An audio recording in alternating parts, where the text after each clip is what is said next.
Hello बच्चों, स्वागत है आपके अपने यूट्यूब चैनल टीचिंग नंबर 1 पर। जी हाँ, इस वीडियो में हम आपको बताएंगे कि आप बीजों का प्रकीर्णन इस पर टिप्पणी कैसे लिखेंगे। इस वीडियो में हम आपको आसान शब्दों में लिखना बताएंगे। अगर आप हमारा पूरा वीडियो एक बार देख लेते हैं तो आप बहुत ही आसानी से बीजों का प्रकीर्णन इस पर टिप्पणी लिख देंगे। तो हेडिंग डालेंगे बीजों का प्रकीर्णन पर संक्षिप्त टिप्पणी। इसमें लिखेंगे पराग कणों की भांति बीजों और फलों में चलन क्षमता नहीं होती है। जिस प्रकार परागकण नहीं चल सकते उसी प्रकार बीज और फल में चलने की क्षमता नहीं होती है। हमने आपको जब परागण पढ़ाया था, पर परागण स्वपरागण पढ़ाया था, उसमें हमने आपको समझाया था कि जो परागकण होते हैं पराग कोश के अंदर होते हैं। जब जो परागकण पराग कोश के अंदर होते हैं इनमें चलने की क्षमता नहीं होती है। इनके जो परागकण हैं या तो कीटों के माध्यम से या तो वायु के माध्यम से एक स्थान से दूसरे स्थान पर जाते हैं। ठीक उसी प्रकार बीजों और फलों में चलने की क्षमता नहीं होती है। इनको एक स्थान से दूसरे स्थान पर जाने के लिए किसी न किसी साधन की आवश्यकता होती है। इनको एक स्थान से दूसरे स्थान तक पहुंचने के लिए साधन की आवश्यकता होती है। अभी हमने आपको बताया है कि पराग कणों की भांति बीजों और फलों में चलने की क्षमता नहीं होती है। इनको भी एक स्थान से दूसरे स्थान तक पहुंचने के लिए साधन की आवश्यकता होती है। यह निम्नलिखित विधियों द्वारा होता है।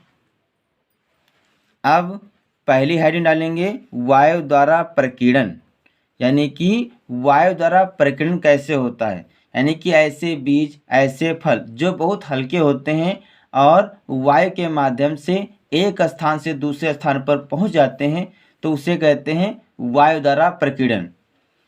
तो इसमें लिखेंगे हल्के बीज व फलों का प्रकीर्णन वायु द्वारा होता है। यानी कि वे बीज जो हल्के होते हैं और वे फल जो हल्के होते हैं उनका प्रकीर्णन वायु द्वारा होता है, जैसे सिंकोना, मदार, कपास आदि। अगली हेडिंग डालेंगे जल द्वारा प्रकीर्णन।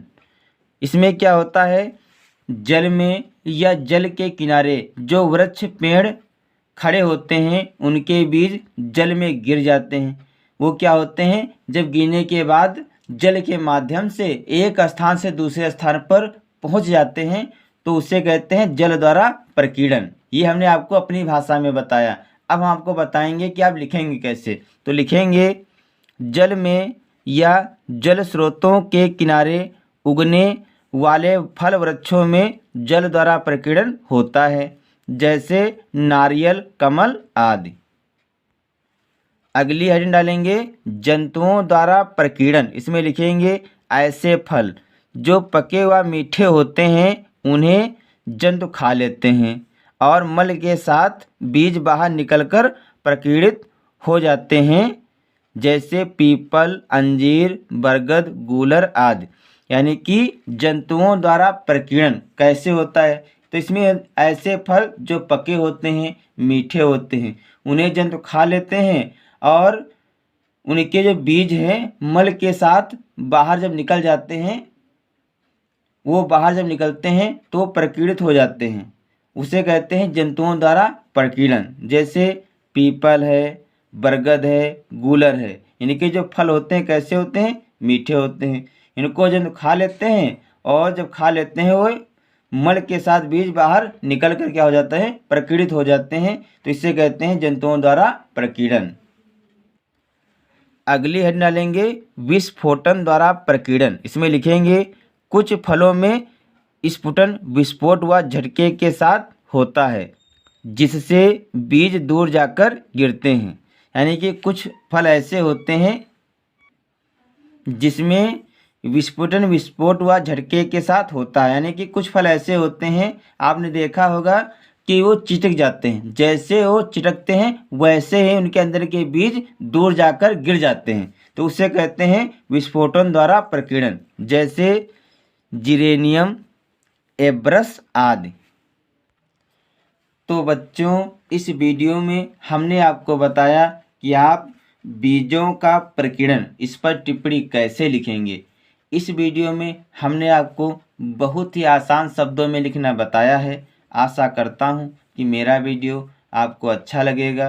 अगर मेरा वीडियो आपको अच्छा लगे तो इसे लाइक, शेयर और सब्सक्राइब ज़रूर करें। मिलते हैं अगले वीडियो में नए टॉपिक के साथ। तब तक के लिए जय हिंद, जय भारत।